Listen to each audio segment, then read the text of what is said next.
Fala galera, beleza? Aqui quem fala é o Vinícius e hoje a gente vai responder a questão 62 da Unesp de 2022. Então, bora lá!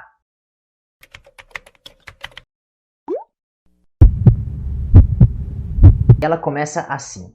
Considere o trecho de uma reportagem sobre a recente crise hídrica em alguns estados brasileiros. 5 estados brasileiros, entre eles São Paulo, enfrentam o que já é considerada a pior seca em 91 anos.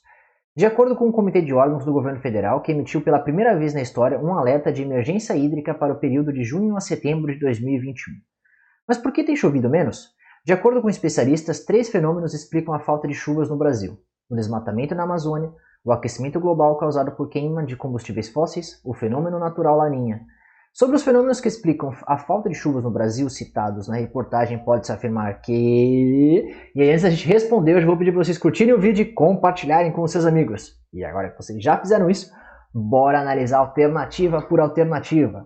Na letra A, ele fala que o aquecimento global acelera o ressecamento do solo nas regiões sudeste e sul do Brasil, comprometendo o desenvolvimento da vegetação nas matas de galeria, as quais garantem o volume de água dos córregos que, por evaporação, levam à formação de nuvens na região. Então, o que a gente tem aqui é a mata que tem de galeria, né? E essa mata de galeria, ela impede que a água que está aqui no meio evapore direito. Ela não faz muito disso. E toda essa região em volta do rio, ela fica bem molhadinha. Então, na verdade, ele tudo bem pode acelerar o ressecamento do solo nas regiões sudeste e sul do Brasil, mas não é essa mata de galeria aqui, não são elas que vai garantir o volume de água dos córregos. Na verdade, são os lençóis freáticos, as chuvas que vêm, chuva de fora, que faz com que abasteçam esses lençóis freáticos e aí vai até a nascente. A única coisa que ela faz é impede que a água desses córregos evapore. Então não é elas que garantem o volume de água nos córregos. E isso pode geralmente formar a parte de formação de nuvens na região. Pode acontecer sim, mas não é essa mata que vai garantir o volume. Quem faz essa parte são as nascentes. E a seca não vai prejudicar, o aquecimento global não é ele que prejudica o desenvolvimento da vegetação. Na verdade é a queimada, a ocupação de solo, a erosão. Então não é o aquecimento global que faz isso. Na letra B, o desmatamento da Amazônia expõe grandes áreas de solo antes cobertas por vegetação. Tá certo?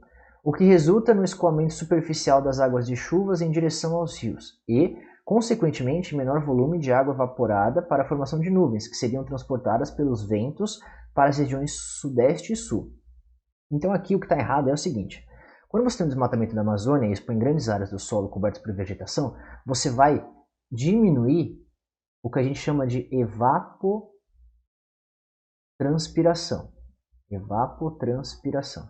E aí, se você diminui a evapotranspiração, você não vai ter chuva, porque na maioria das vezes a chuva que acontece na Amazônia acontece por causa dessa evapotranspiração, que nada mais é do que a plantinha está lá, tem as arvorezinhas lá, e a evapotranspiração é a plantinha pega a água do solo, e aí por condução lá do xilema, ela vai fazer com que essa água chegue na forma de vapor na atmosfera. E aí essa água vai condensar lá em cima, a hora que chegar lá em cima vai chover e vai fazer esse ciclo de chuva por causa da evapotranspiração. Então se não tem mais a árvore para fazer isso, não vai ter evapotranspiração, então não vai ter a chuva.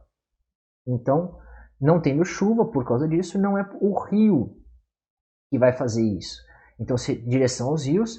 E aí, aqui, nessa alternativa, ela está falando que é o rio que é responsável por fazer essa evapotranspiração muito grande. Mas não, na verdade, é a cobertura vegetal que faz essa evapotranspiração.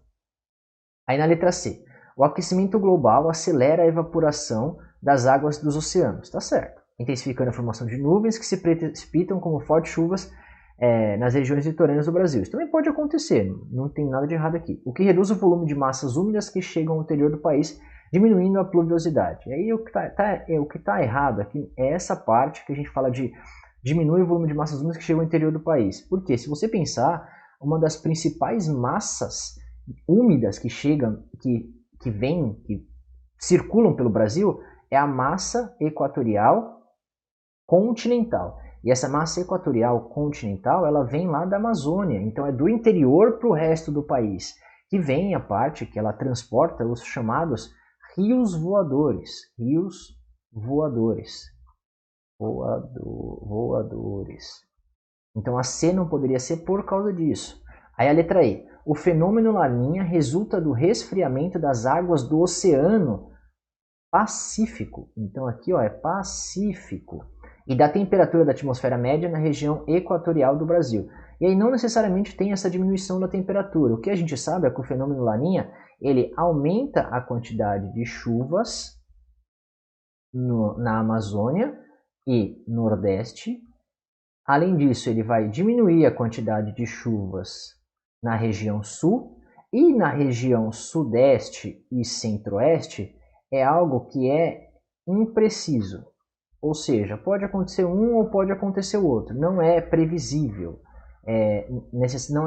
O certo nem é impreciso. O certo é imprevisível. Imprevisível. Tá certo que está acontecendo a seca, mas não necessariamente sempre vai acontecer isso, tá? E aí vamos lá, continuando. O que diminui a taxa de transpiração pelas árvores e consequentemente formação de nuvens que chegariam às regiões sudeste e sul do país. E aí é mentira, por quê? Você está aumentando a quantidade de chuvas na Amazônia e no Nordeste. Não necessariamente vai acontecer isso que ele está falando nessa questão. E de qualquer forma está errado, não é Atlântico, é no Pacífico tropical, que é a região mais central em relação ao globo do Pacífico, que é o que fica, se você lembrar do mapa da América do Sul, aqui é a América do Sul, o Oceano Pacífico está aqui desse lado e o Atlântico está desse outro lado. Então tem um continente que separa eles, tá? Então a gente chega na nossa alternativa D, que ele fala o seguinte: o desmatamento da Amazônia resulta em menor volume de água devolvida para a atmosfera pela transpiração das árvores, alterando a umidade trazida pelos ventos vindos das regiões norte para a região sudeste e sul do Brasil, os quais levam à formação de nuvens de chuva dessas regiões. Beleza? Então, essa foi a questão de hoje. Se você gostou e eu te ajudei, curte o vídeo e compartilha com seus amigos. E se você ficou com dúvida, deixa aqui nos comentários pra gente discutir. A gente se vê na próxima e eu acho um beijo e um queijo. Tchau!